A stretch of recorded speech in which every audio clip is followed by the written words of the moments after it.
Well, coming up next on Book TV, a panel on Bradley Manning and Wikileaks. Chase Madar and Kevin Gosztola, who've each written books about Bradley Manning, discuss his court-martial and the treatment he's received since being detained. They're joined by writers Mark Doughton and Ted Hearn, who are working on a play about Mr. Manning and attended his Article 32 hearing. This panel lasts about an hour and a half.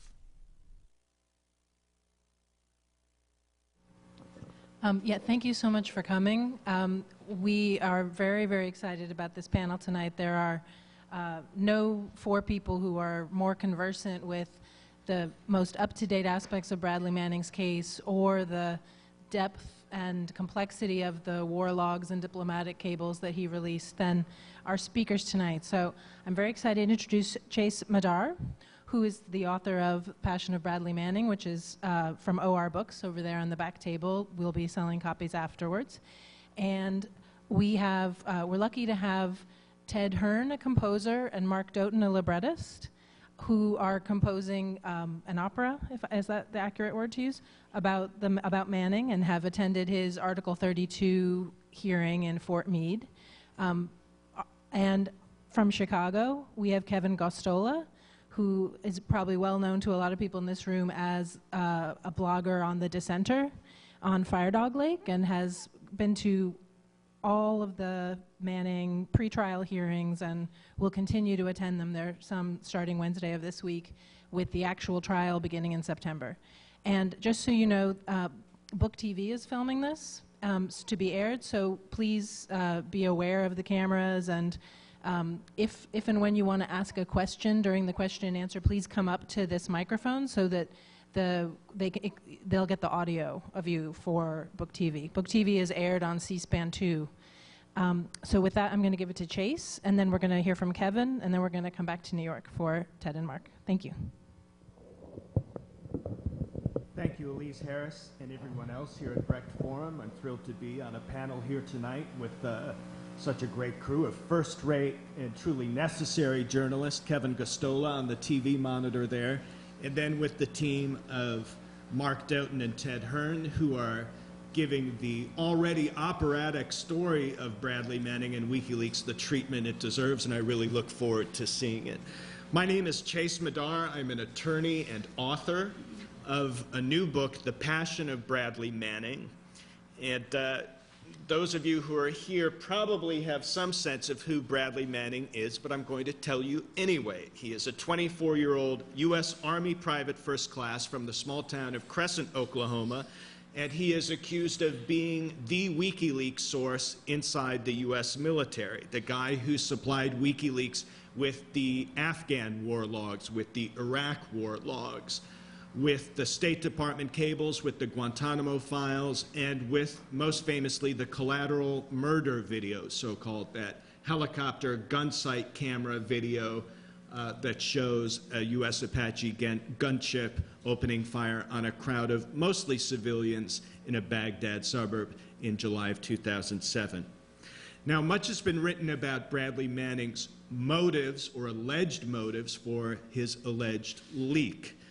Why would he do such a thing? People have rushed to attribute all kinds of psychological motives, that he did this because he's gay, because he was thinking of transgender transition, because he had an unhappy childhood. In fact, his motive is much simpler than all of this, and it's in plain sight. I'm going to tell you a little story about what led him up to this alleged leak.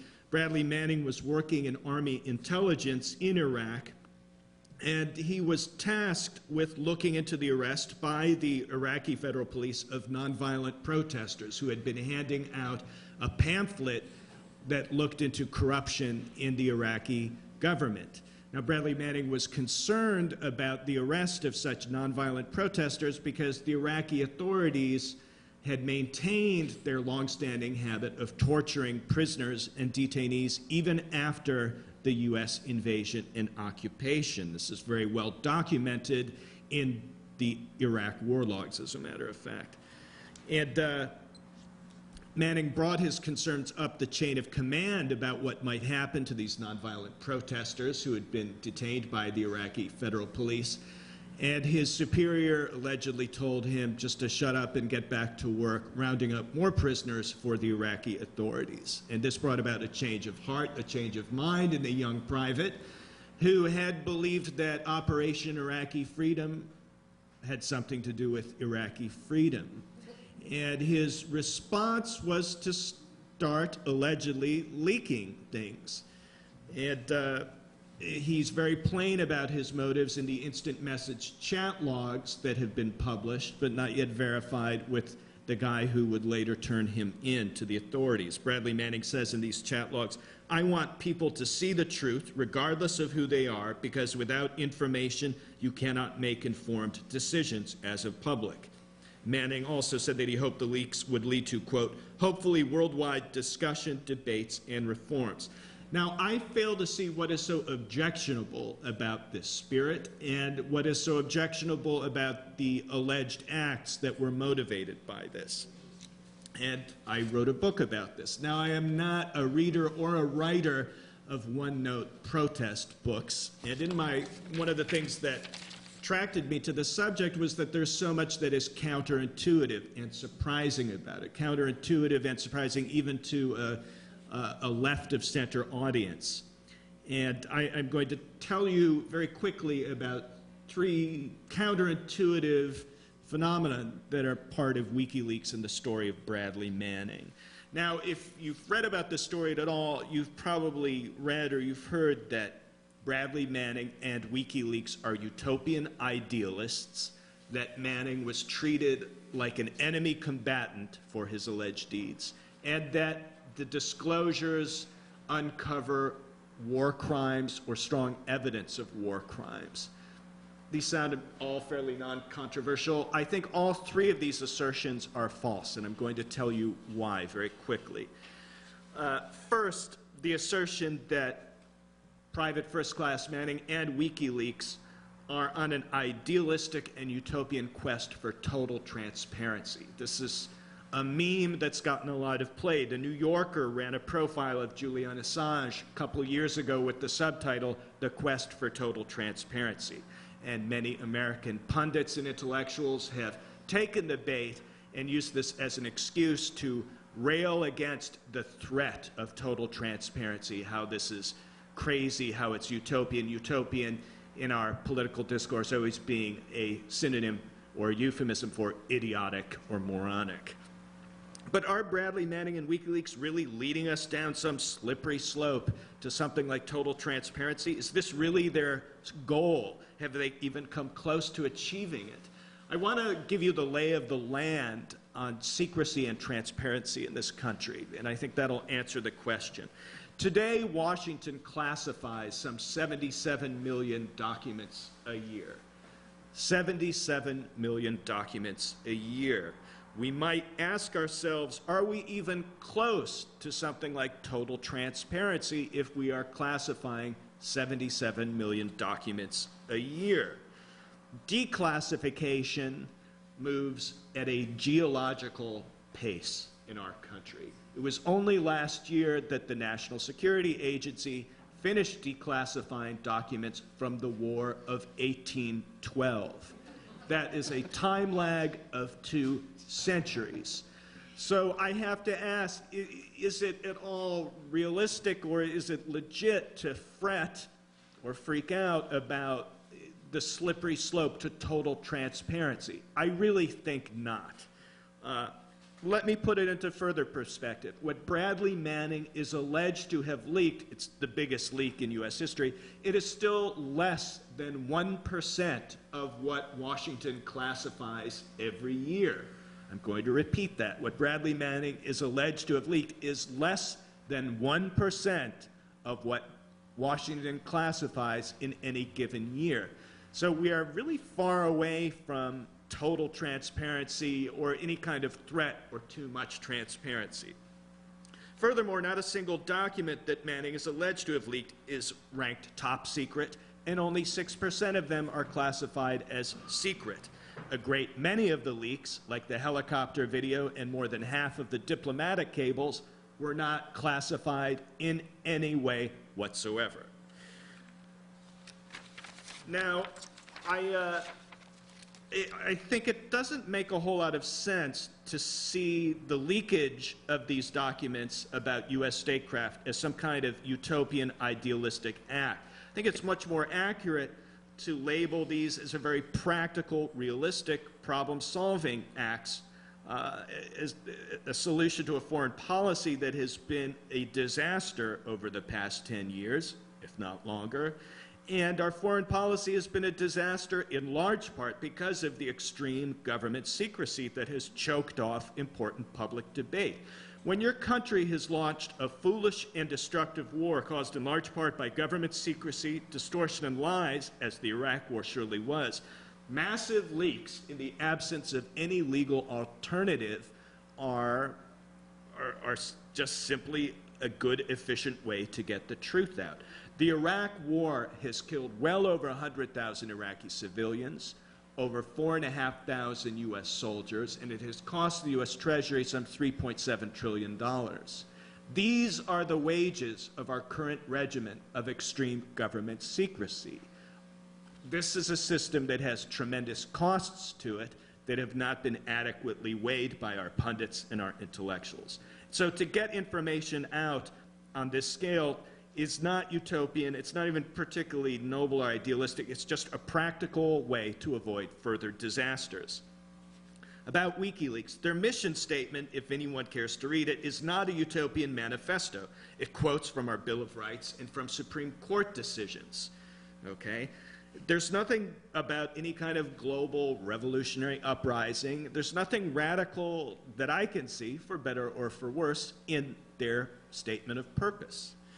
I think the Wikileaks crowd are basically 18th century classical liberals who are handy with computers. Really nothing to be afraid of. The idea that government should be as transparent as possible was not invented last year by Julian Assange. In fact, it's a very old part of the American political tradition. After all, it was James Madison himself who wrote that a popular government without popular information or the means of acquiring it is but a prologue to a farce or a tragedy, or perhaps both. Knowledge will forever govern ignorance, and a people who mean to be their own governors must arm themselves with the power which knowledge gives. That's James Madison. And to viewers just tuning in, James Madison was not Noam Chomsky's teaching assistant during the Summer of Love. He was the fourth president of the United States and the primary author of the U.S. Constitution. Now, I know I'm probably making this whole subject a lot less sexy and more boring, which I guess is what intellectuals are good for, but it's important to note that there is really nothing utopian or particularly high-minded about what Bradley Manning is alleged to have done. Second myth. We read that Bradley Manning has been treated like an enemy combatant with close to 2 years of pretrial detention, now the first 9 months of which were in very harsh and punitive solitary confinement. And I certainly agree that this treatment has been abominable, it's been unjust, and I think that long-term solitary confinement like that is properly viewed as a form of torture. In 1890, our own Supreme Court came within a whisper of declaring that solitary confinement was cruel and unusual punishment, by the way. But people keep looking for foreign reference points in this treatment. Manning's father has compared his son's treatment to the prison at Guantanamo. One libertarian TV pundit accused the government of KGB tactics in treating Manning this way. And you can see why, because Manning's treatment does resemble the way Soviet political treatments were treated when they were put into psychiatric prisons in the 60s and 70s. Many first-rate journalists have written that Manning is being treated like an enemy combatant and that the war on terror is now being turned inward against U.S. citizens. And there's some truth to this. But I think all of these statements are missing something fundamental, something very big. And what these people are missing is that Manning's treatment is not so exceptional. Manning's treatment is in fact 100% normal here in the United States, where solitary confinement is not at all something we use exclusively on exotic national security threats. It's something we use routinely here and without controversy. There are between 70,000 and 100,000 prisoners in the American criminal justice system who are in some form of long-term solitary confinement. And even pretrial detention in solitary, it's not the norm. It's still something that we do to prisoners often enough and usually without much scandal. So the treatment of Bradley Manning has been extreme and it's been awful, but we are kidding ourselves if we think that it is some exception or aberration in an otherwise pristine and unblemished criminal justice system. I would love to be able to tell you right here that the treatment of Manning goes against American values and the American way, but in truth, the treatment of Bradley Manning has been all American. I would even go as far to say that at places like Guantanamo, Bagram Prison, Afghanistan, and Abu Ghraib, what we have done is export our everyday, normal way of penal justice to these highly visible, exotic locales. A handful of American intellectuals have made the same point, that the war on terror is largely an extension, or can be seen as an extension of the war on crime and the war on drugs, and that Guantanamo is not the only legal black hole that we have created. Most of the intellectuals making this point, not surprisingly, are black Americans. Former New York Times columnist Bob Herbert, law professor James Foreman Jr., Margaret Kimberly and Jared Ball at the excellent website Black Agenda Report. And it's not much of a surprise, as you probably know, Black America has an incarceration rate higher than that of the Soviet Union at the height of the Gulag. So this idea that American criminal justice and penal justice are basically okay, and that Guantanamo and the treatment of Bradley Manning are unique aberrations, that really doesn't wash with these writers, and I think they're right.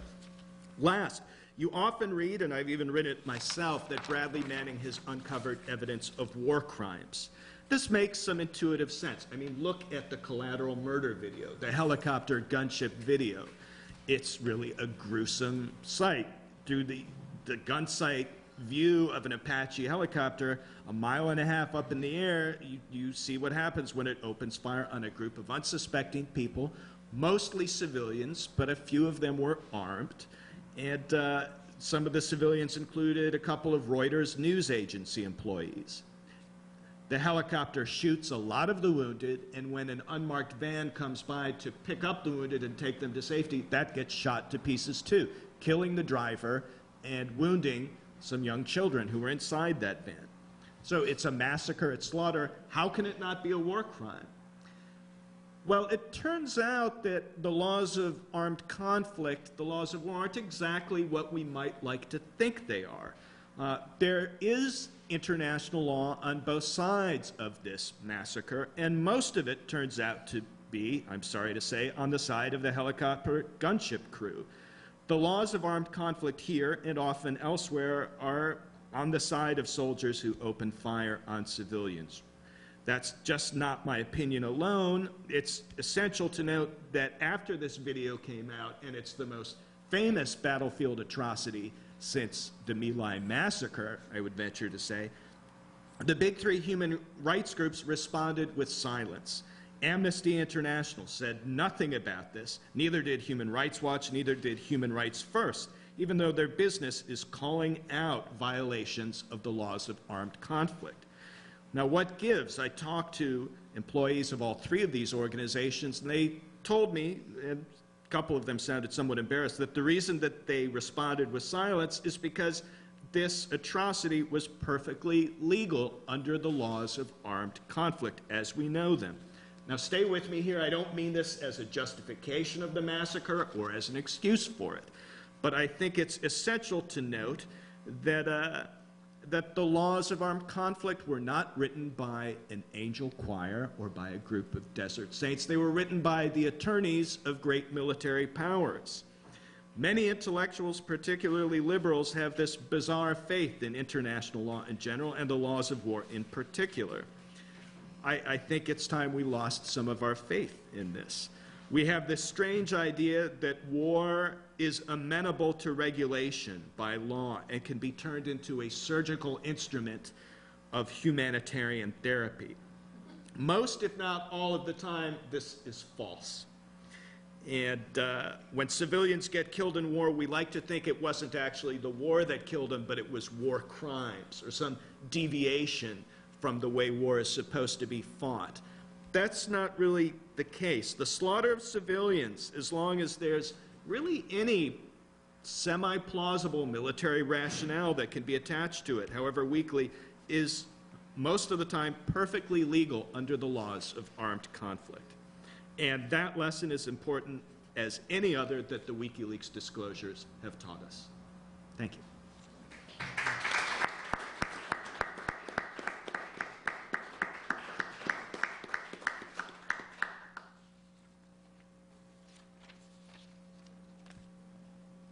Kevin?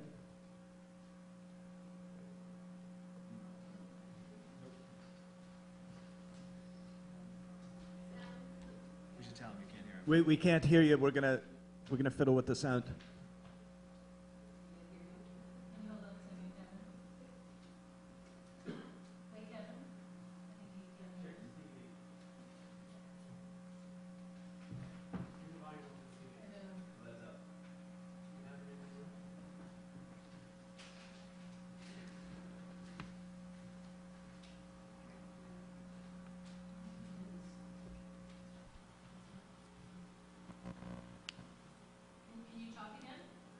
Can you hear me now? All right. So thank you. It's an honor to participate in the forum. And Chase gave a wonderful presentation to set up what I'm going to be explaining now. I've been traveling to Fort Meade to cover the proceedings since they began back in December, when the whole process really became high profile, and I was tracking it. A lot of people say that the court-martial is yet to start, so I just want to clear up quickly that the trial is part of the court-martial process. When the charges were referred in February and the military formally charged Manning with 22 different counts, that was when the court-martial process began.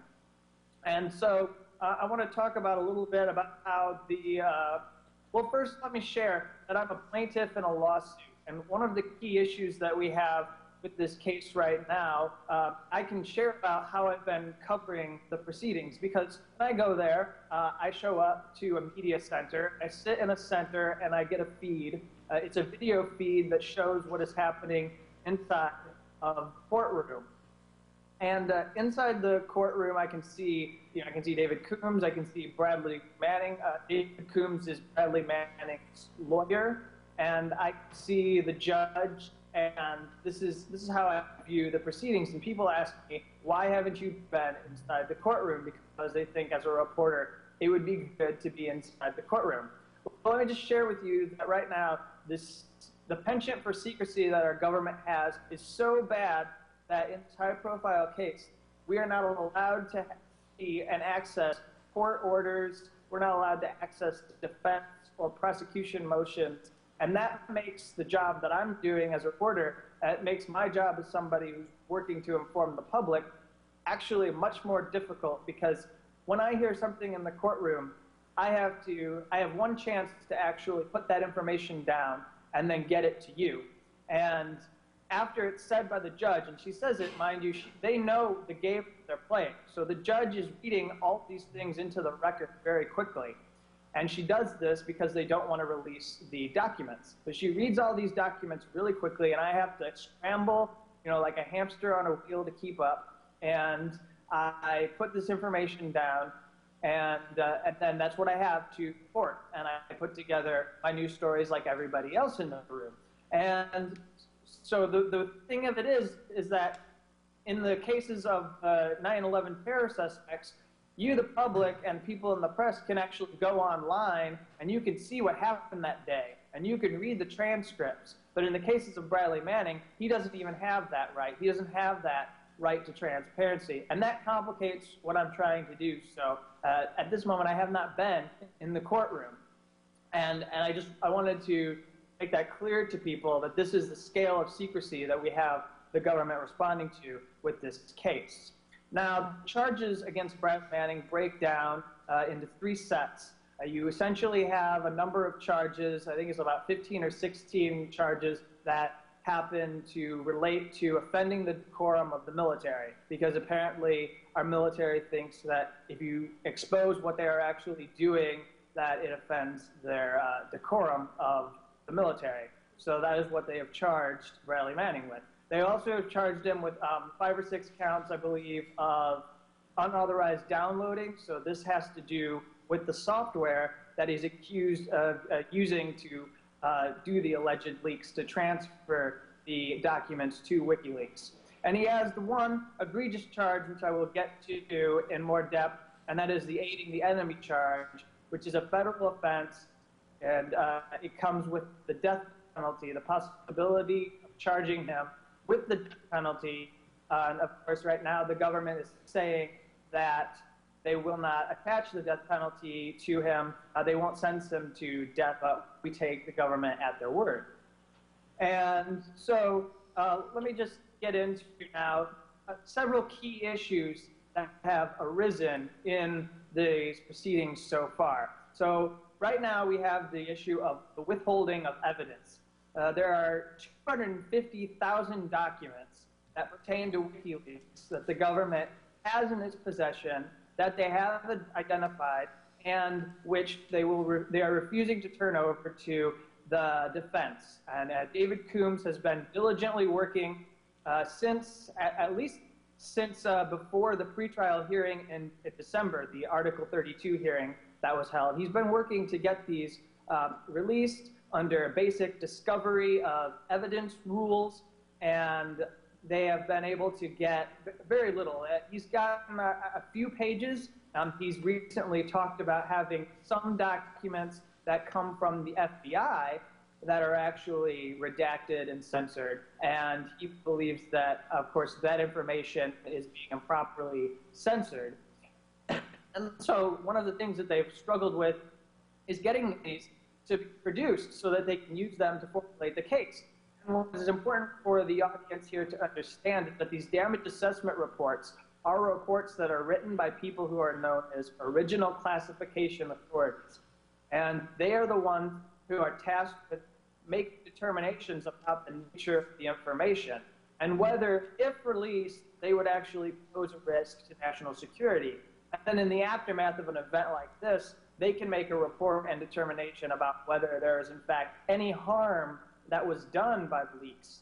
So this information seems to me to be the most critical information in the Bradley Manning case because, of course, anyone who followed the news knew that people in the Pentagon and the U.S. government and even pundits were going on about the sort of damage and risks that were being posed to potential informants that might be involved and people who were in on U.S. operations overseas. Everyone was saying that this is going to do some kind of damage to national security. So to not have this be a part of the proceedings is very, very troubling, I think, if you're the defense.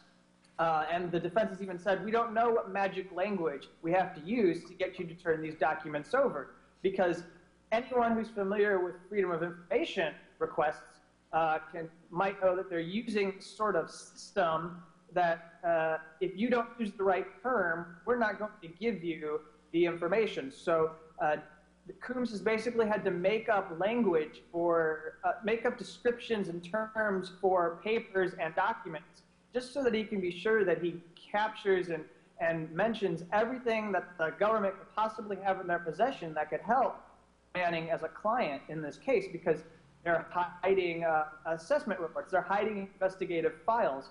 Their claim is that if they're not done with an investigation, that he should not get it. And they say that they're not done with any investigations. And this is a trick, because technically speaking, the government's position is that there could be harm from these leaks 10, 15, even 20 years from now, because there could be something that happens later on down the line that they say, well, that had to do because Bradley Manning released that information. So we have secrecy in the proceedings. We have sections of the court-martial process where the judge, the prosecution, and the defense go into their chambers and will spend hours deliberating over business that should be handled in open court. And they call this an 802 conferencing session. It happens in the federal courts, but usually it is only limited to scheduling and things that we would consider administrative. But in this case, we have them going into the chambers and secretly putting together things like what we could talk about. Like they put together something called a pre-publicity order. This was about what information we're going to share publicly about the trial ahead, ahead of the trial. What are we going to say, and what should people keep secret? And I didn't get to hear anything about what was deliberated when they were putting this together. The other thing I want to raise is that they're overcharging Manning. That is something that David Coombs has pushed as he repeatedly works to get Smith's charges. He has pointed out that if you read the charges, they are taking his alleged act and they are separating different things, and they're charging leaks individually. So his thing is that logs and other documents might have been pulled from the secret intelligence network, the secret network that he got the information from. He might have pulled it at the same time. Well, if he pulled it at the same time, the military is separating it and doing multiple charges. And this is important because while the aiding the enemy charge carries life, a potential life in prison, if by some chance that were to be dropped, we now have about 20 or so other charges, and each of them carry a potential of up to 10 years. So it becomes critical as to whether they're overcharging Manning, because this would determine this sort of range that he would actually be inside of the prison. It determines how long he would be there. And of course, if you're thinking of like good time served, if in fact he was convicted, this is critical as to the sort of charges that stick. Now, finally, I'd like to end here just talking about the aiding the enemy charge, which people have recognized as the most egregious charge that he faces. I'll just read it for you. I have the text before me, and I think it's important to hear what this charge is. The charge is any person who, 1, aids or attempts to aid the enemy with arms, ammunition, supplies, money, or other things, or 2, without proper authority, knowingly harbors or protects or gives intelligence to or communicates or corresponds with or holds any intercourse with the enemy, either directly or indirectly. And it says this person shall suffer death or such other punishment as a court-martial or military commission may direct. He's charged under the second part of the aiding the enemy charge.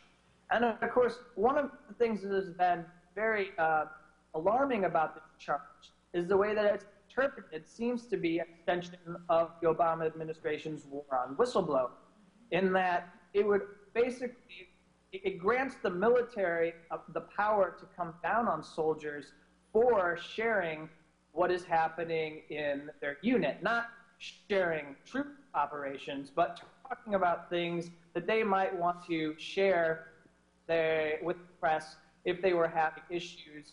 Like, for example, let's say if they didn't have proper military equipment for an operation, and if they wanted to blow the whistle on that, would this subject them to aiding the enemy charges because they decided to share this information? Would that, in fact, be considered intelligence, the way that they're attaching this charge? Because at this point, they have not demonstrated general evil intent.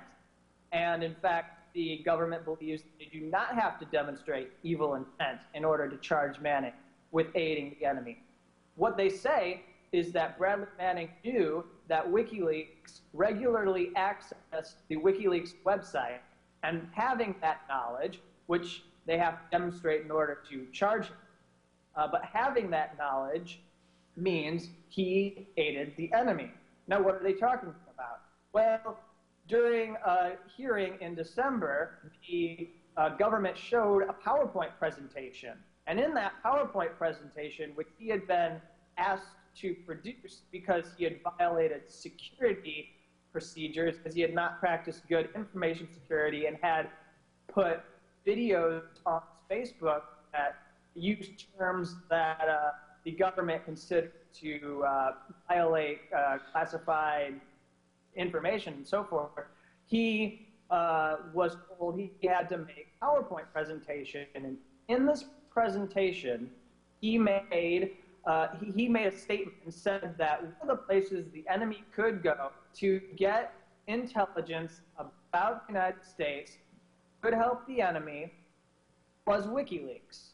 Now, I don't know if this is the limit to what the government has to present, but if this is what they're going off of. They're going off the fact that Bradley Manning, as an intelligence analyst, possessed the knowledge that WikiLeaks was being used by the enemy for, and that Al-Qaeda was in fact going. And they played an Al-Qaeda propaganda video during the hearing in December and showed and tried to make the connection that they are going there and using this website, and appreciate his leaks, his alleged leaks, because of what they allow to do. And I don't know, because to this day, there is not a single attack or any sort of operation that they have been able to point to that would have stemmed from reading this previously classified information.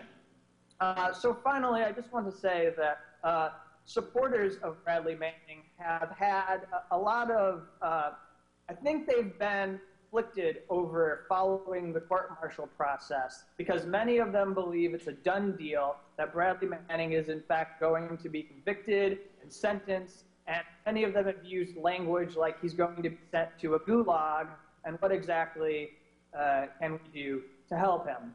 And I just want to caution people who might get cynical, who might believe that the fix is in, the government has him, and there's nothing people can do. So I think that's exactly what the government wants people to do. I think it's exactly the issue.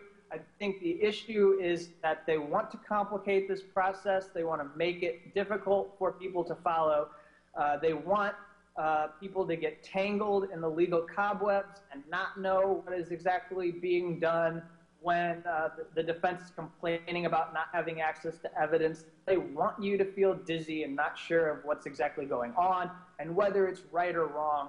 And it's up to people like me, the journalists, the reporters, to make it clear, to try to report to you, to show you what exactly is going on. It's up to the artists and the people who understand what is happening to put this into some kind of a form that people can really get into and begin to understand what is going on, because the government does not want the public to understand. The government also wants people to believe it's a done deal that he's going to be prosecuted. And let's just remember, he was in Quantico Brig. It was not a given that he would be transferred from Quantico because of inhumane treatment to Leavenworth, but the people raised a stink and he did get transferred.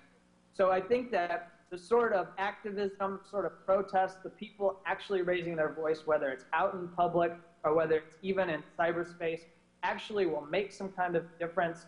Even confronting Barack Obama on the campaign trail, even if you think that he has nothing, he isn't going to respond at all. If any part of you has some concern about this case, you owe it to yourself to say something, and you owe it to Bradley Manning to say something, because he has nobody.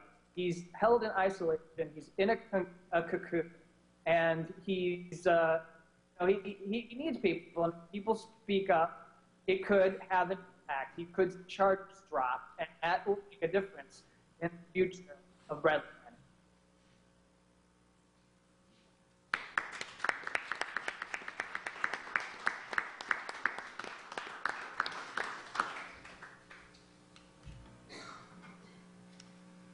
Hi, thanks a lot to Bill and Elise and the Brecht Forum for having us here. It's quite an honor to be on the stage, to be sharing a stage with Chase and Kevin, who are doing, the hard, important, necessary work that makes our more dilettantish and rarefied and generally airy-fairy pursuits, possible. I'm Ted Hearn, by the way. I don't know if this is on. Am I on? I'm Ted Hearn. I'm a composer. And I'm Mark Doughton, librettist. We're going to play one short song for you, talk a little bit about the piece and about our experience attending the first day of Bradley Manning's Article 32 hearing, and then I think we'll close out with just a snippet from a second song. Right. And before we start, I just want to bring up something that Chase said earlier about transparency. You're absolutely right. I totally agree that the quest for transparency and demanding transparency is not insane. It is not a radical act. It's not new at all. 18th century liberal, you said, right? And part of what inspires us to write a piece about someone like Bradley Manning is to connect him to how normal that really is, you know? And especially since we are all so connected to information all over the world now because of the internet, and the changes in technology have put everything at our fingertips. What Bradley Manning did is so not insane, is so not radical, and part of why we feel that we should put his words and his story to music is to bring that out, is to connect him to us as Americans. You said what he did was all American in a way, and it really is, and that's why he's a inspiring figure to us. So I'm going to play what I think. I mean, we're writing a piece about Manning and about WikiLeaks, and at least called it an opera. I wouldn't call it an opera because when I think of opera, I think of operatic singers, and I think of like an opera house, and this is definitely not a piece that will be there. I wouldn't say musical because it's not Broadway either, and I wouldn't even say that we're telling his story through a traditional narrative at all. So we're not really sure what it is exactly. We were going to use only primary source texts until we went to the Article 32 hearing and saw Manning in person. And by the way, Kevin wasn't able to get in because he's an actual journalist. But if you're a composer, you can get into the actual courtroom. So I was there, and I'll say I still didn't really get very much information from the government on that. But I did get to see Manning in person, and that is something that really changed the way I thought about him. And since then, we have decided that that maybe Mark, who's a brilliant writer, until then he was compiling texts and reading through so many of the war logs and the chat logs and blogs and trying to come up with like the perfect primary source text to use. We decided that he should actually compose himself some original text that is text that inspired us, having seen Manning and having dealing with him as a person. The first one you're going to hear is when we actually stage this, there'll be elaborate video stuff going on that will capture, long Twitter runs and various, media sources of all different types. That's not ready yet, and this song is actually a little simpler. It only has text from Adrian Lamo, who he's the hacker who I'm sure a lot of you are familiar with, who outed Bradley Manning after chatting with him and more or less pledging confidentiality. He then turned him into the government. And I was going to try to hold these up, but I doubt they'll be able to be legible on TV or in the background. So the lyrics are, "You rediscover the web, I'm napping. I know what it's like to be 22, scared and in shackles too. I've been there. I hope none of you ever have to make a choice like this. Oops. I didn't get Manning arrested. He got himself arrested." And finally, I outed Brad Manning as an alleged leaker out of duty. I would never and have never out an ordinary decent criminal. There's a difference. Yeah. Oh, by the way, and this one before. These are all tweets, right? The first one, Lambo tweeted before. before he met Manning. Before he met Manning, before he had this chat log experience, right? It says, "You rediscover the web. I'm napping." And then there's this link to a picture of his laptop with a little Mozilla logo that says "Rediscover the web." That's like the logo and the slogan for Mozilla, right? So it says that, and then it has his 2 sleeping pills next to the laptop. And this is just something that was on his Twitter feed, and I think we're going to open the whole show with this, because what we would like to do is we want to place Manning at the center of the struggle for the freedom of information, and part of that is really bringing out through music how we parse information now, and how we receive so much of it through tweets and blogs and everything. And I mean, our focus level has changed in a way that we receive information has changed a lot. So we thought it would be fitting to open with a tweet that is a link to another picture, So okay, I'm gonna play it. Then I go back and do it. So this is just a demo. no live musicians actually playing here. What Ted just said off mic is that this is a demo. There's not, it's just computer MIDI music, I guess, and the orchestrations and voicings and so on will change for the actual. Oh, the shock. Oh, the shock. Oh, the shock. Hey. Oh yeah, we back. Fresh Kid T. Oh yeah, we back. Oh, the shock. Hey. You rediscover the web. I'm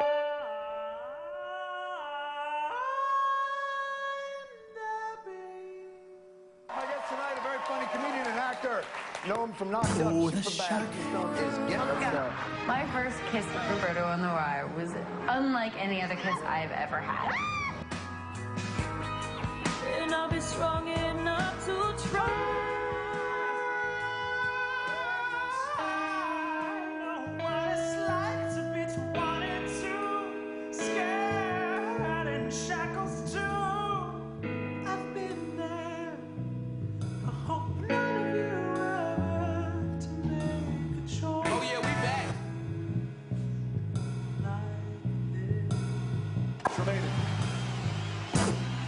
You can't come back down and land before you shoot. What's the answer you'd most want? I want to know why the universe exists. Now I know who I am. Oh, the shock. Hey. Hackers confide me all the time. I'd go to prison before I'd betray their tribe. I'd get Manning arrested. He got himself arrested.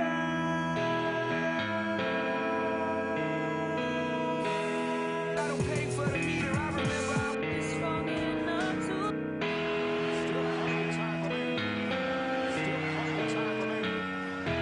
I outed Brad Manning as an alleged leaker out of duty. I would never and have never out an ordinary decent criminal.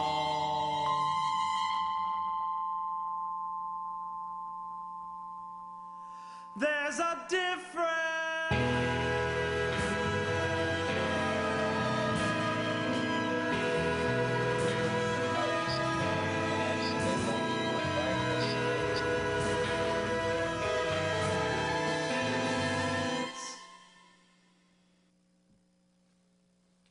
Okay, so I just want to explain just a little bit about how we made that before we go on.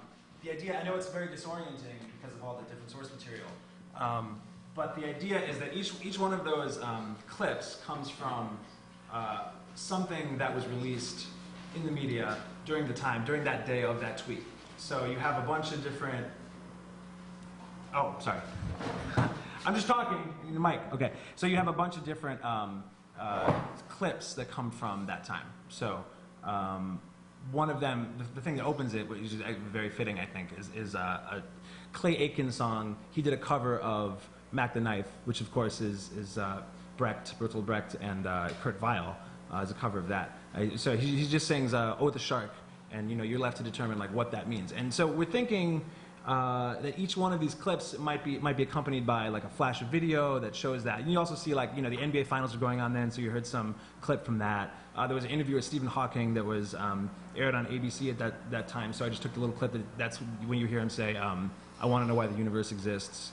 And there's there's the Daily Show from that time or whatever, to place you in sort of the mindset that you're in when you are reading tweets or when you are experiencing information, because there is so much and it's flattened in a way, So that's where that comes from. I don't know if there's any questions about that one clip. Because I know it's a little disorienting to hear without any video. Or we could just go on. Okay. Yeah, I think, Ted was, talking about how we're trying to capture sort of the way we experience media and the world now. And I think there's a quote from David Foster Wallace where he's talking about the writing of Infinite Jest and really wanting to capture what he said, the way that, life in this contemporary world feels on your skin. And that was sort of our starting point, was, again, as Ted said, to do all this like collaging of primary source texts and try to capture the noise that is like our global communications networks.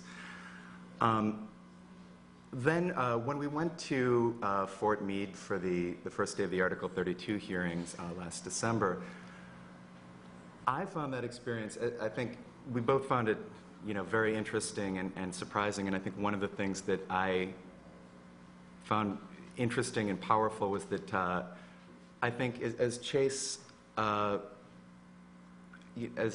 talked about, like a lot of the media portrayal of Manning is that he's unstable, possibly crazy, very erratic, and indeed he did behave quite erratically in a number of situations, striking a superior officer and so on. But the person I had expected to see at Fort Meade from all of those descriptions, the person who would be, unstable and at the breaking point, was not who I saw. I see you're nodding because I remember you were there as well. Bradley Manning seemed on that day, and I'd be interested to hear from Kevin, like what his stay has seemed like since then, but he was extraordinarily composed, and I want to say, I'm probably projecting a little bit, he seemed almost accepting and, engaged without, I don't know, there was a kind of just very accepting energy about him that made me feel like this character who, the media had created was not who he was, and that there's something at the center, at Bradley Manning's core, that he is a very strong person. And I know, talking to some of the Manning activists, I know that he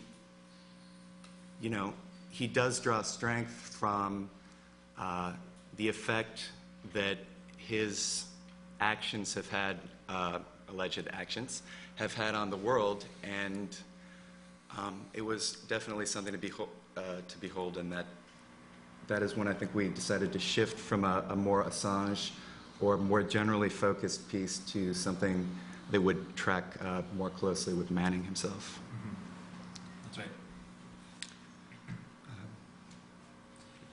So maybe we'll just close with a little bit more music. This is a piece that the words Mark wrote. This is something that is inspired by the idea of Manning in solitary confinement, sort of reflecting upon what's happened. And so some of the source material that we used, that I used for the audio, comes from things that took place while he was in Quantico, including like the royal wedding, for instance. And I like also using sports events. There was the night that Osama bin Laden, where they announced that he was killed, there was a baseball game. And so people started chanting USA at that. And I think that I liked using the sporting events and the royal wedding because of the potency of using audience sounds and like big crowd noise with someone who is in the opposite of that situation.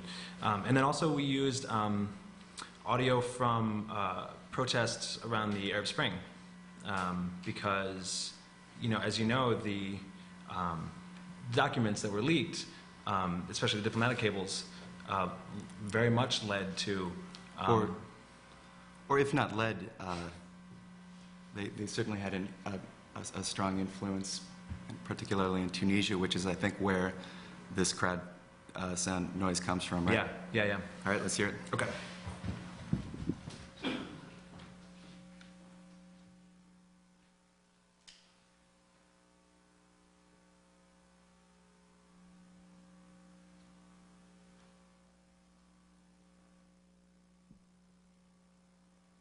This life rides the rails.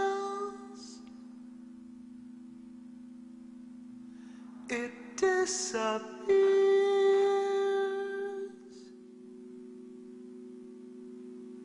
It was never really here.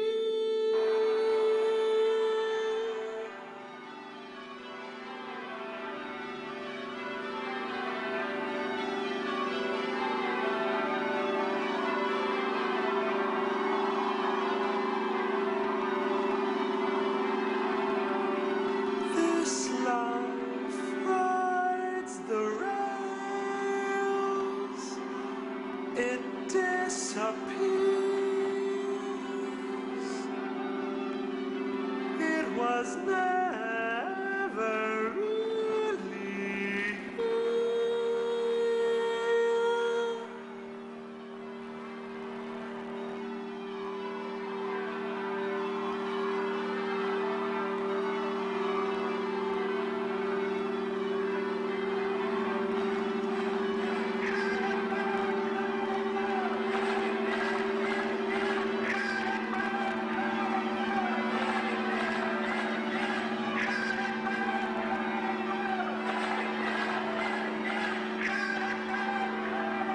This life rides the rails.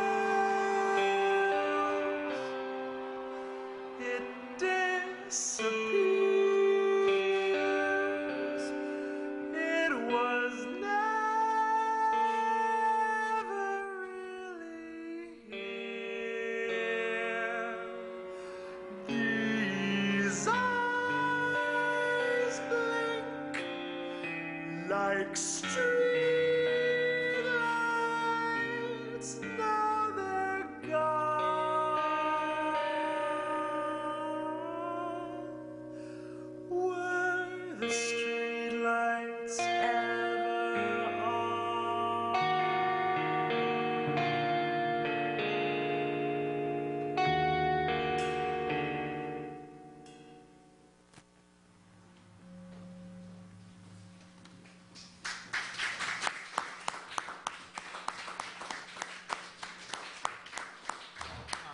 Thanks, and I just want to say again, thanks so much for having us here. I'm humbled to be on a panel with actual journalists and scholars. So thanks. Okay, we'll open it up to the audience now. What we're going to do, instead of people speaking from the floor, just come up to the mic, and that's to accommodate the C-SPAN. And I want to thank C-SPAN for being here and filming tonight. If you would come up to the microphone. Okay, 1, 2, 3, 4, 5. Hi, my name is Jim Forat, and yes, I was at, in December of, can you hear me?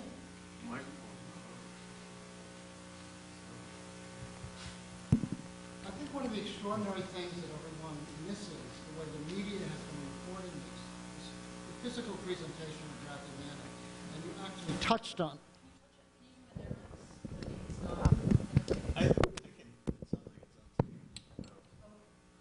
Okay? Is it what you see when he comes into the courtroom? I too shared the same feeling of not knowing what was going to come into the courtroom. A man who'd been in solitary confinement, stripped naked for almost a year. He's a very tiny man. He's a very small, frail man. He's also very strong in that the body in itself is strong. And I think it's important to understand the way I do as a gay elder, that this, in fact, is the spirit of gay spirit of Harry Hay through the generations of what the best of gay male energy is about. It's about truth, it's about honor, it's about peace. And Bradley Manning, for me, is the good soldier. And we should celebrate him as the good soldier, the peacekeeper, the person who tells the truth. Now understand that his defense are military people. And a lot of this stuff about his homosexuality and about his gender identity has come up because of some of the things that they have said in the context of a military trial. They are not considered positive things.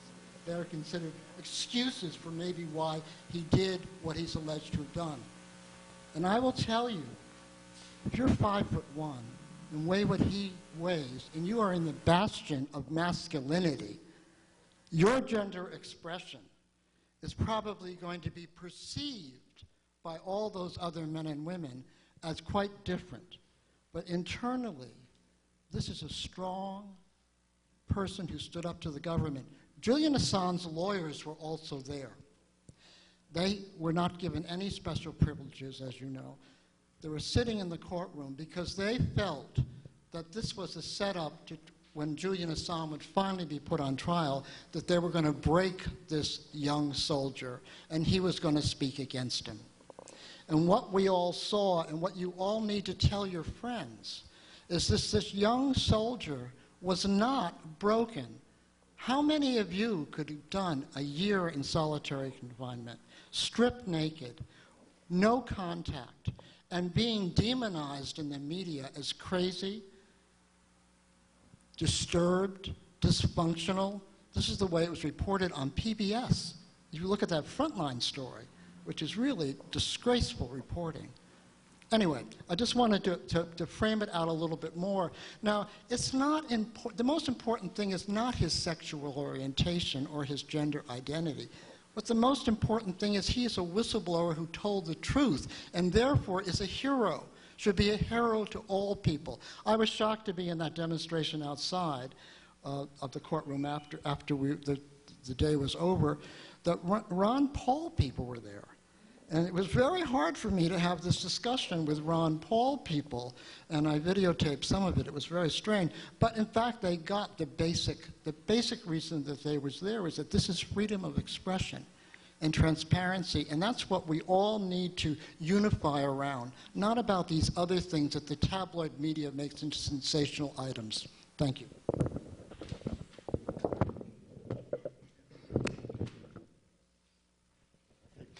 We have a few copies of Chase Madar's book, The Passion of Bradley Manning, in the back. They're $15. Next person, I think. Okay. All right, Steve Waver. I served in the U.S. Navy during the Cold War and the Vietnam era, and I was suspected of passing secret documents through alternate identity means that I was obtaining through the Soviets on a naval base, as a nuclear missile base at Point Loma, California, at San Diego.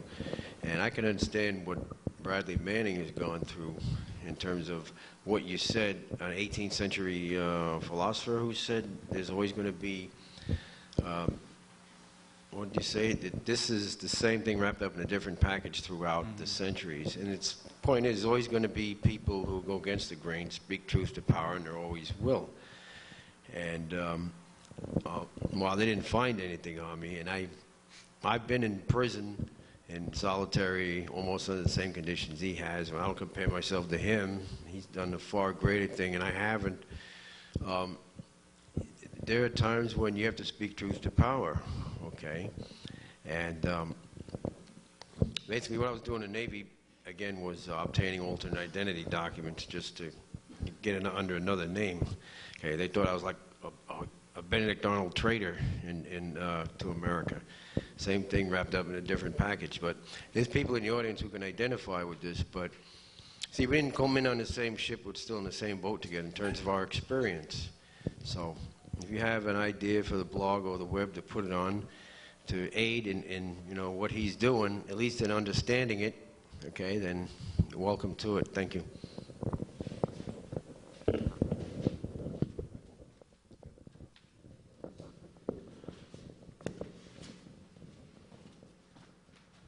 Thank you. I have a question about the play. I don't think it's at all airy-fairy to do this. I think it's a way to communicate to people who are not in the choir, to people who could care less about it, but might really hear what you've done, which is to create the cacophony we live in. And I think it's going to be brilliant. But my question, my question is, as you go through tons of material, what's the line that you go for when you try to put together the words, and you chose one line for that last song, really, and then all the stuff around it? How do you just even start with the piles of information? Is there something that you really is driving through the story? Or? Well, I've done this kind of thing once before. I wrote a piece called Katrina Ballads because that was a very hard time for me during Hurricane Katrina and afterwards to watch what happened and not be there.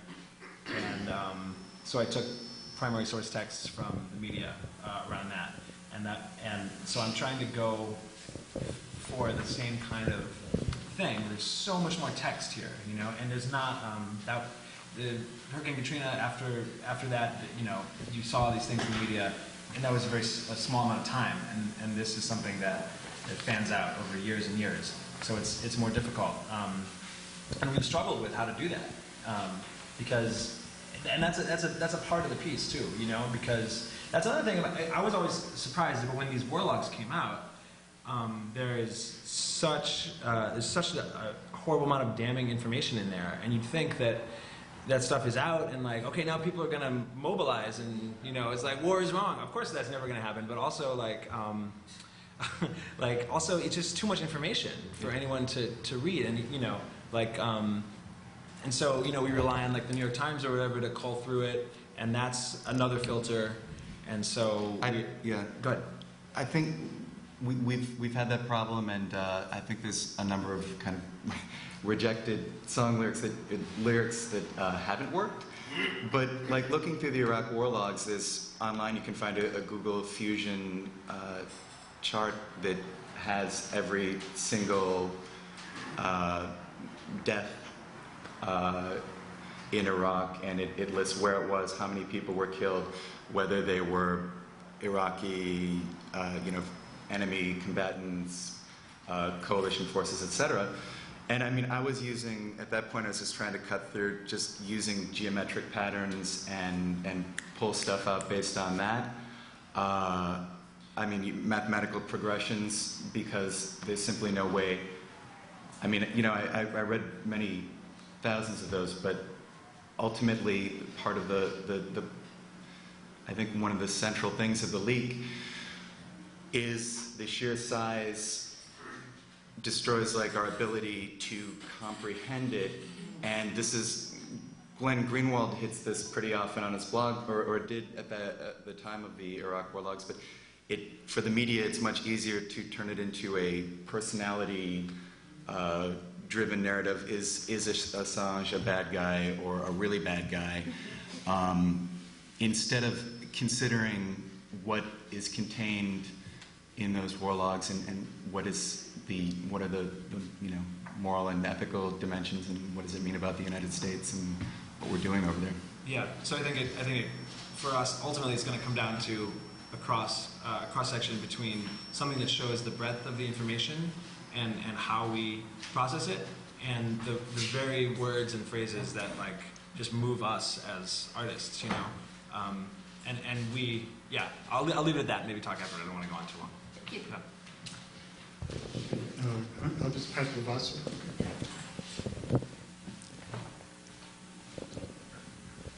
Thank you. Yeah, no, the first time I heard the music, I was a little bit taken aback. I wasn't sure what to make of it. The second time, as I gave it more thought, it was like the collective consciousness, and that all these things are going on, and then more than one person is going to have these ideas, or more than one person, not just Bradley Manning, is going to wants to tell the truth, and it comes out in different ways. So it's interesting what you're doing. But I'm actually here tonight because I'm a paralegal on the case of Jeremy Hammond. I have an article that talks about Bradley, Assange, and Jeremy, about who they are, why you should care. He's at MCC New York right now. What we are trying to do as a legal team is to establish, we can't do the defense committee ourselves, but you people can. And we're also trying to maybe put together a bail package of some sort, or people that would be interested in thinking about how we would present something like that to the court. Jeremy's a young man who, although he does have a prior record for hacking, is a nonviolent young person who should be able to be out on bail and fight his charges.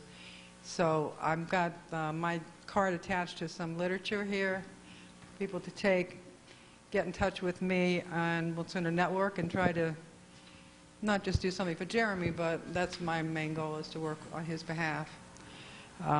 Educate the public and just bring us all together around this. So I appreciate what you're doing, and thanks for hearing me.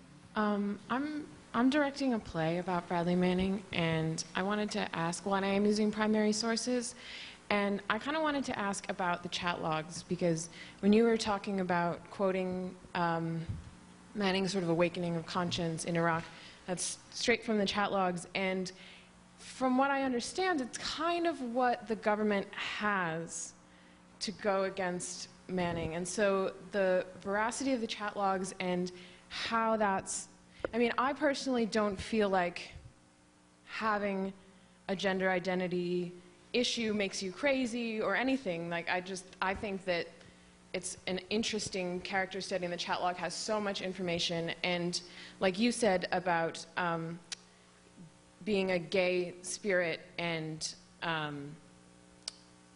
being strong as well. I mean, he says it in the chat logs. He says, I'm not brave, I'm weak, and then Lamo says sometimes they're the same thing. And it's just, I wanted to ask about how to approach the chat logs. And, you know, I don't want to help the government convict Manning, but, you know, how do we talk about that? Because it seems strange. Like, it doesn't help their case, does it? Because people think it's a done deal, and they say, oh, he said this, he is this guy, and this is all true. So that's my question as an artist, because I find it dramatically quite compelling, but how do we approach it legally? And I have information about the play if anybody's interested. Is that directed to me? I can give an answer. Yeah, please. I think that the most important thing that people need to know about the chat logs in this proceeding is that they begin on a date in May, around the 22nd, 23rd, I believe, and they go on for 5 or 6 days, and then he's arrested.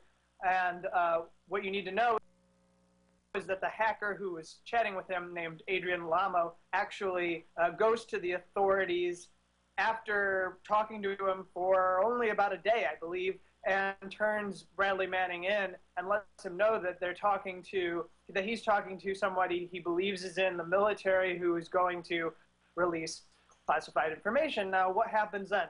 The federal authorities go and arrest him, and that's how it goes down? No. Actually, he spends the next 3 or 4 days chatting Bradley Manning up and trying to get him to incriminate himself and talk about the different sets of documents that he might be releasing. So some people have said this sort of amounts to entrapment. And I don't want to be a total conspiracy theorist here, but let's just say that in the sort of way that we have seen the FBI use informants and infiltrators in cases for the past 10, 15 years for terrorism cases, let's just say that the sort of people who are used in these cases usually fit the mold of people like Adrian Lamo, who have mental deficiencies, who have histories of having conflicts. So let me just clearly state, there's no evidence that this is a setup by the government, but let me also just say that the person involved in helping to turn in Bradley Manning was very much on the radar of the government and had been a convicted felon. And so the government really knew what he was doing. And in fact, there's a lot of debate as to how involved, you know, these chat logs and Wired magazine, and what's the role of editor Kevin Poulsen in all of this, and what exactly is going on. And in fact, I should mention that at some point during the hearing in December, Adrian Lamo did say something that the defense believed was a lie or inaccurate. And I do believe that in some way they were considering moving forward to impeach him as a witness. And that's one of the few aspects of the case that is incredibly weak, is that when you put Adrian Lamo on the stand to talk about the chat logs, that is actually when the defense starts to get a leg and actually have a little bit more ground to challenge the government. But, you know, when the government is just, you know, talking about what happened in the brig, you know, their case sounds solid, but it's the part where he was turned in where it becomes suspicious. It seems like there was likely some sort of misconduct. Now, the scale is unknown because Lamo says he can't keep track of the number of the different kinds of agents that came to his house. He claims that he doesn't know who these individuals are and what agency they were from. And so that gives him a lot of cover to actually not talk about the different agencies that might have been involved in trying to get Bradley Manning turned in. And so I think that just should be made clear to people that there's information in the chat logs that could be said to be brought out from Manning. Lamo wanted it to be put in the record so that the government could possibly use it to prosecute Manning at this point, because as the person asking the question said, this is a key part of the government's case, and without these chat logs, the case is a lot more flimsy.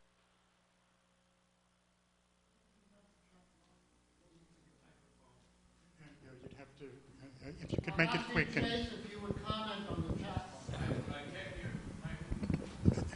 log. He's asking if Chase Madar would comment on the chat logs. I really don't have anything to add to what Kevin said, but I would tell you I wouldn't worry about using the chat logs, even though they have not been authenticated in court yet. I would not worry about using them, that you're somehow hurting Bradley Manning's chances of freedom at some. I mean, it depends how you use them and how you portray Bradley Manning, and it sounds to me like you're a fair-minded person. And I'll also say one of the things I admired most about Chase's book is the extreme artfulness with which he deployed the terms alleged and unverified throughout, which I think anyone who spends any time discussing Manning gets very, very used to. Okay, next. Hi, I have two very quick questions, probably for Chase or Kevin. Number one is, how incommunicado is Bradley Manning? Does he have visitors? Does he have newspapers? Does he have the internet? How much information is he getting from the outside world? And number two, in a possible future reality that he's convicted of anything, what's the next step? How is a court-martial different from a civilian court with appeals processes going forward like that? Is that the end of the line, or is there something afterwards?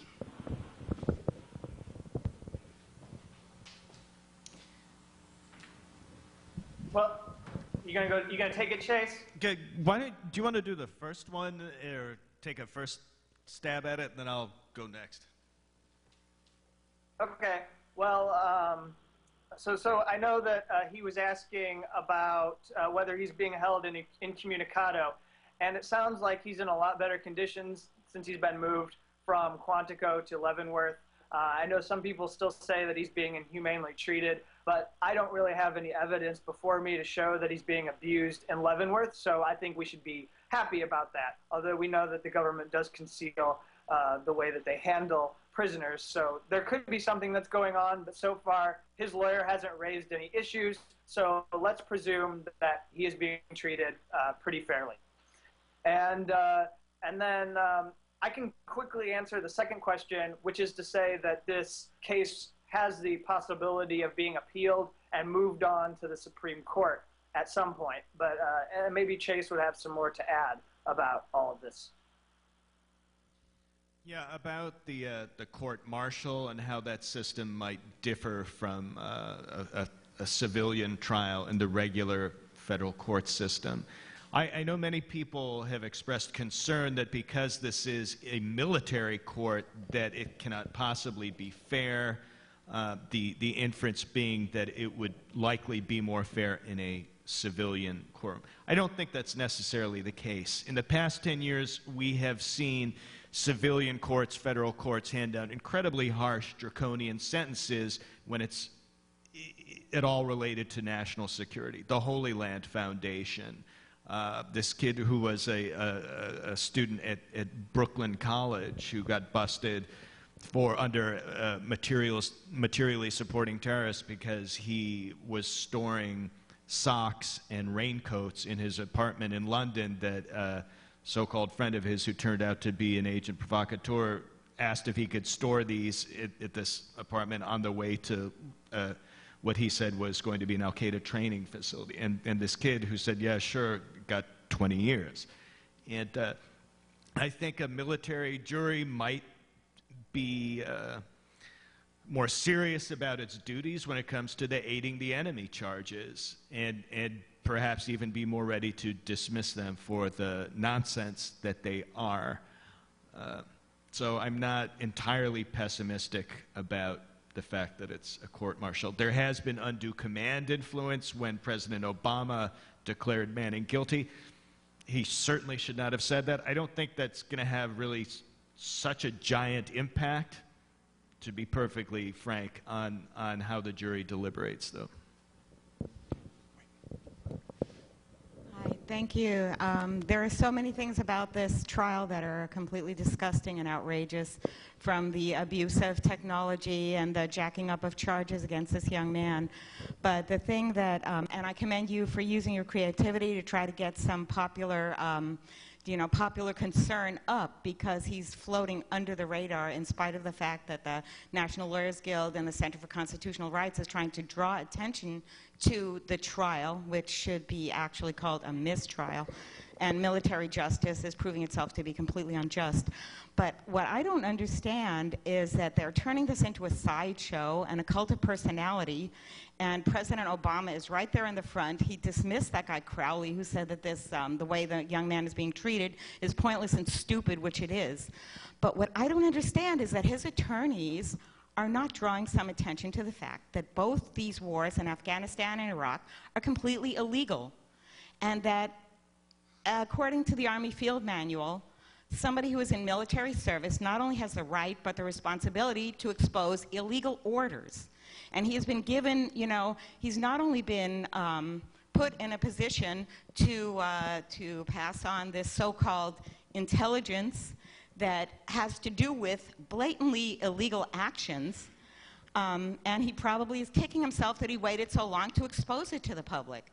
But the fact that he has finally brought this to the public light is his duty as a soldier, and I don't know why he's not being given a cogent defense on the basis that he is acting not only legally but responsibly, and instead they're trying to make him seem like he is personally defective for acting the way he is. So that is completely outrageous to me. I don't understand it. It keeps going on, but it seems like the powers that be, have their fingers in dikes and, and whatever, that, that is going to get them. But I really think that it would be worth everybody's while to bring some attention around to the material, which is more important than even Bradley or Julian. And although they are martyrs in this case, I think the material really needs to be brought to the forefront, because just in the last 2 days, I don't know how many drone strikes happened in Pakistan. Pakistan was experiencing a flood. Instead of flying them in some supplies, they were droning them while they were drowning. I'm just, I'm totally baffled by the way this is going, and I'm really glad that you're doing something to bring some attention to him. Thank you.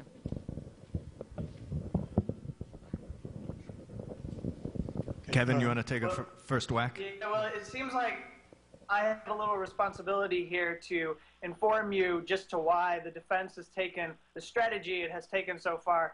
and to also share a little bit about what has happened, which is in that the defense hasn't really had an opportunity to make its case. So I didn't really get into it because I was talking about the process that is unfolding right now. But in December, what happened is called a Article 32 hearing. And this is what every soldier who has charges gets to have.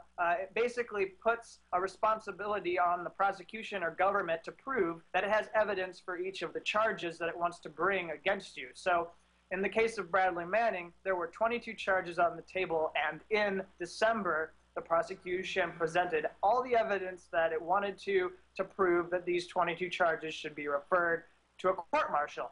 And they succeeded. But in that process, there was also an opportunity for the defense to call witnesses and to have people come and testify. And they were even supposed to be able to have an opportunity to do discovery, to find evidence to help defend Bradley Manning in the future court-martial process. But what happened is that the judge, or the presiding investigative officer named, his last name was Almanza, he decided that the majority of the witnesses being requested, and we're talking about 20 or 30 witnesses that were on the list that the defense wanted to have testify, he decided that they could not be compelled to testify. It would take too many resources. The military didn't want to expend. These people couldn't be brought to testify at Fort Meade in Maryland, and that was actually preposterous because there were 2 people on the list who were actually stationed at Fort Meade. So they very well could have been made to come testify during the hearing. The fact is that the government just didn't want them to testify and was using legal maneuverings to prevent the defense from being able to make a case. So how many people testified in this hearing for the defense? 2 people. Only 2 defense witnesses came and made a case. But now there's actually a good reason, there's actually an argument to be made that this is an okay outcome. Because in this hearing, the whole entire responsibility was on the prosecution. So the defense actually might benefit from not laying all its cards on the table and showing whatever it has in terms of presenting misconduct about the government, in terms of maybe presenting different evidence that they have about how he was mistreated in Quantico that they expect to use to maybe reduce his sentencing, and different things of that nature that they may want to argue. You know, whether they want to argue different evidence about getting charges dismissed. This is something you might want to save until the trial process. So now we come to the trial process, and so far the defense has done a lot to argue on behalf of Bradley Manning.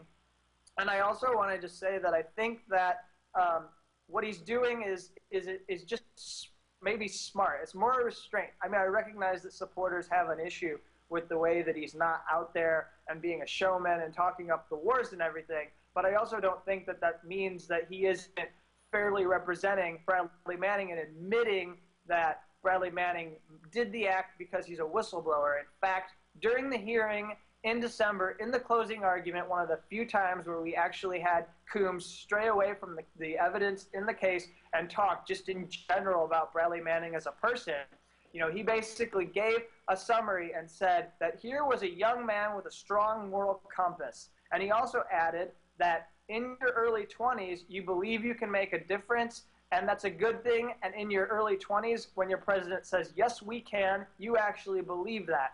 And he read a quote. He talked about how sunshine is the best disinfectant, reading the Louis Brandeis quote. He talked about transparency being the hallmark of a democracy. The ability of democracy to be open with its public is a hallmark of our democracy. And he also basically said that history would ultimately be the judge of Bradley Manning, his client, and read the Martin Luther King Jr. quote, which I'll read in full here, which he said, an individual who breaks a law that conscience tells him is unjust and who willingly accepts the penalty of imprisonment in order to arouse the conscience of the community over the injustice is in reality expressing the highest respect for the law. Now, I don't believe that you read this quote in the middle of a military court proceeding if you don't actually believe that your client has contributed to whistleblowing and has actually helped people understand the truth of what has been going on previously. Say in closing in my remark here that the thing about his personality is something that I don't actually think works, and I don't think that it's going to go very far, because I do not believe that you can make the crazy gay defense, and the military will actually buy that as a reason why you should not be charged and sentenced. But I do believe that part of what he was trying to demonstrate is that Bradley did have mental health issues, which is not surprising given the sort of people that have been enlisting in the military. We have a lot of working class men and women who are coming from poor backgrounds who are joining the military because they wanted to be able to go to college and they wanted to have a future. And Bradley Manning fits that mold. And Bradley Manning also has a background of issues with his family, of having trouble with his father, of leaving the United States to go live with his mother in the UK, of coming back here and trying to find a job and struggling to find a job and finding a future that he could be satisfied with. And his dad puts him up to this idea that you could get stability by joining the military. And what do you know? When he joined the military, he didn't get any more stability than he had before. He didn't feel any more better as a person than he did before he joined the military. He still had troubles with his being, and now he was in an organization that made him hate his sexual orientation, that made him hate being somebody who actually, many have said is possibly a transgendered person. He did not feel secure in who he was, and so he had outbursts in the military, and so he needed somebody that he could talk to, somebody he could confide in,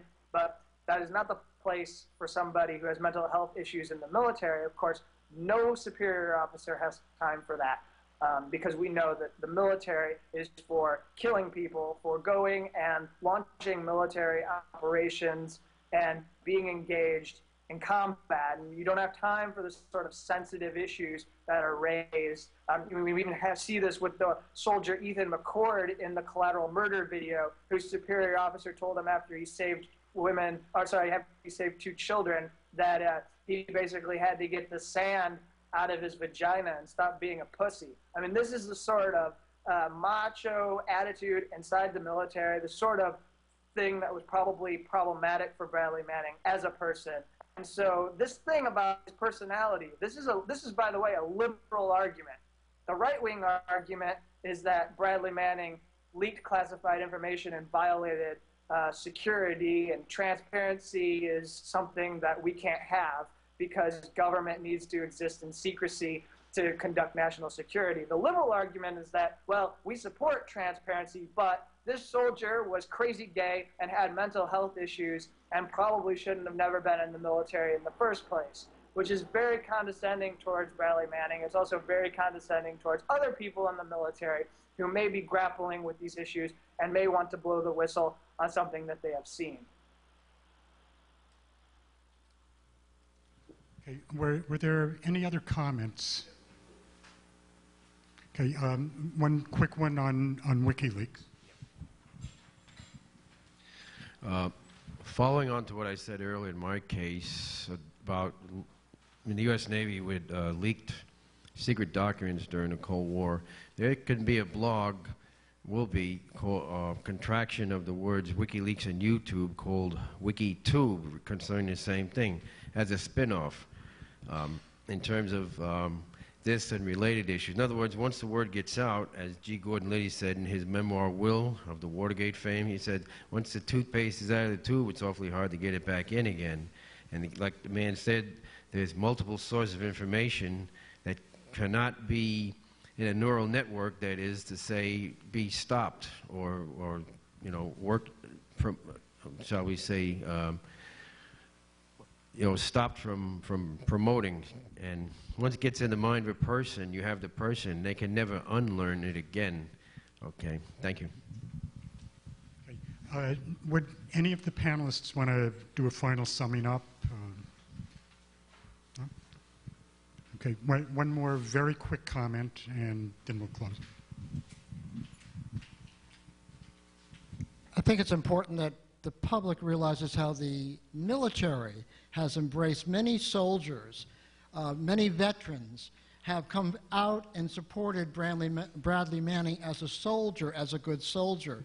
And in Chicago recently, when those military, the Iraq veterans against the war, threw back their medals, 2 or 3 of them, and this is on YouTube, it's a really powerful statement, they mentioned Bradley Manning.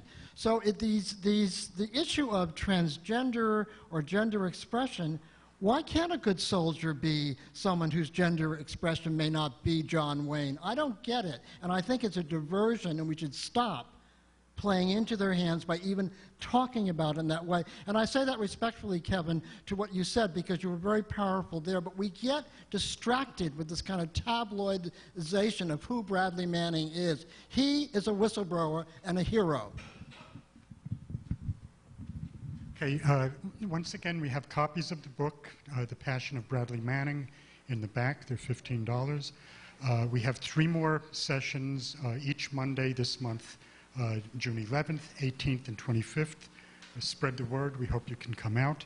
And thanks so much to Kevin Gostola, Chase Matter, Mark Doughton, and Ted Hearn.